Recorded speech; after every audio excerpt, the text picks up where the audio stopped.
Bass jumper. 1, 2, 1, 2, 3, 4.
Well, Bass Jumper, along with Carbon Footprint and Dirt Wizard, is jolly fast. So don't be too upset if you come up from grade 3 and find these pretty quick. I would suggest in particular that you isolate the bits that are hard to play fast, play those on their own really quite slowly, preferably with a metronome, so that you can be really confident with what you're playing, probably getting used to playing them from memory, because in general you'll find it easier to play fast when you're looking at your fingers to make sure that they're doing all of those things that help speed. For example, that your left hand fingers are pointing at the fingerboard, you don't have fingers doing crazy things like pointing at the ceiling. As far as your pick is concerned, if you're watching your pick hand, obviously in order to go fast, it can't afford, when you're doing single repeated note type things, it can't afford to go very far past the string, because the longer the distance that it travels, the slower you will be, basically. So as I say, don't be too put off by the speed, use it as a challenge to improve your own speed playing ability. As far as the first line is concerned, those strange first 4 bars, all the guitars that I've tried this on produce a strange sort of artifact note under some of the other notes. So, and in fact you'll notice it on the CD as well. So don't be surprised if your own sound has got like a sort of counter melody almost to it. It's just a function of how guitars and stuff work. I actually ended up trying to mute the other note as much as possible, in other words.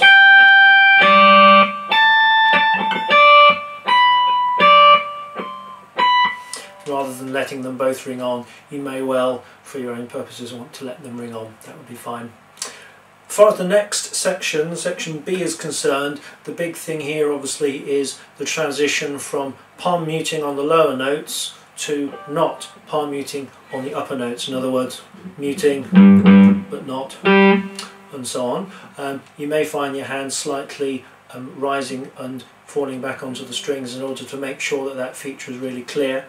Little fingering suggestion here: make sure when you're doing the very first notes on the second line, the B section, that you use obviously your first finger for the 3rd fret. Make sure you use your 4th finger for the 5th fret there, so that you can do fingers 4, 3, 1 like that when you're coming down. Otherwise you'll find yourself moving your hand unnecessarily, and that's obviously a recipe for getting lost and playing inaccurately. When you do the third and fourth bars on that second line, make sure, if you can, that you do finger 1 again on the 3rd fret, but this time do the 3rd finger on the 5th fret. Sorry.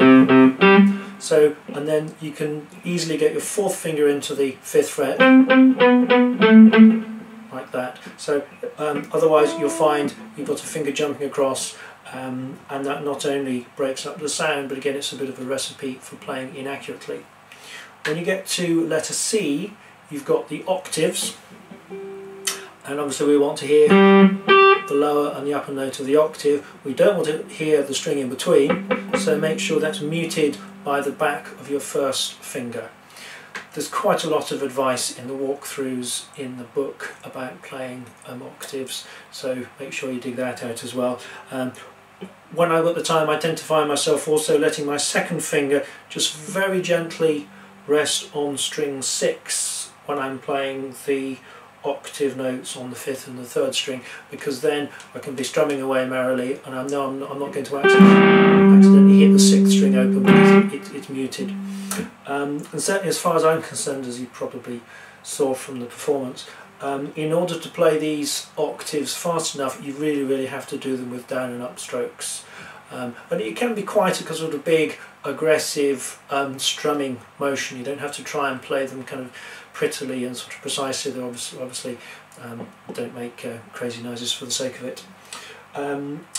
Apart from that, you've got a little sort of proto solo at section E. Probably a good idea to model your own solo at section G a little bit after that. But really the main thing with your actual solo is don't, in a style like this, do very much, if anything, of the normal kind of bluesy licks. Probably not even any bends, maybe a few slides and so on. Make it more of a kind of upbeat melody to fit the piece as a whole.